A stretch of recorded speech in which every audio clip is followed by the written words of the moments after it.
హే foodies ఎలా ఉన్నారు? Welcome to Elam foods. ఈ రోజు ఈ వీడియోలో మనం one of my favourite recipe అయిన వంకాయ తీగూర ఎలా చేయాలో చూసేద్దాం. యాక్చువల్గా ఇది మా ఇంట్లో చేసిన రోజు రెస్ట్ ఆఫ్ మై ఫ్యామిలీ మొత్తం వేరేది వండుకోవాల్సిందే, ఎందుకంటే మొత్తం నేనే లేపేస్తాను కాబట్టి. సో అలాంటి డిలీషియస్ రెసిపీ కోసం లెట్స్ స్టార్ట్ అవర్ వీడియో.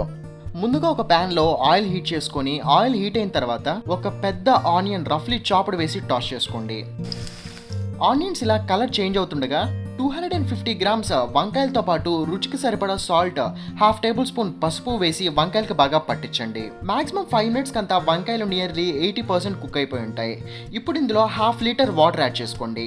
ఏంటి ఎక్కువ వాటర్ వేసాను అనిపిస్తుందా? డోంట్ వరీ, కరెక్ట్ గా సరిపోతుంది. ఇప్పుడు ఒక మిక్సీ జార్ లో 6 to 7 high quality dry chillies, 80 grams roasted peanuts వేసి ఫైన్ పౌడర్ చేసుకోండి. ఇప్పుడు ఈ పౌడర్ లో 7 to 8 గార్లిక్ స్కిన్ తో ఉన్నవే వేసుకొని గ్రైండ్ చేసుకొని బాయిల్ అవుతున్న వంకాయల్లో వేసి బాగా మిక్స్ చేసుకోండి.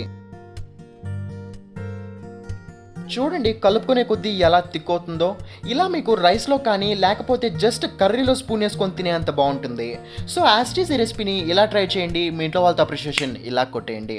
And this is Likhith signing off. Bye.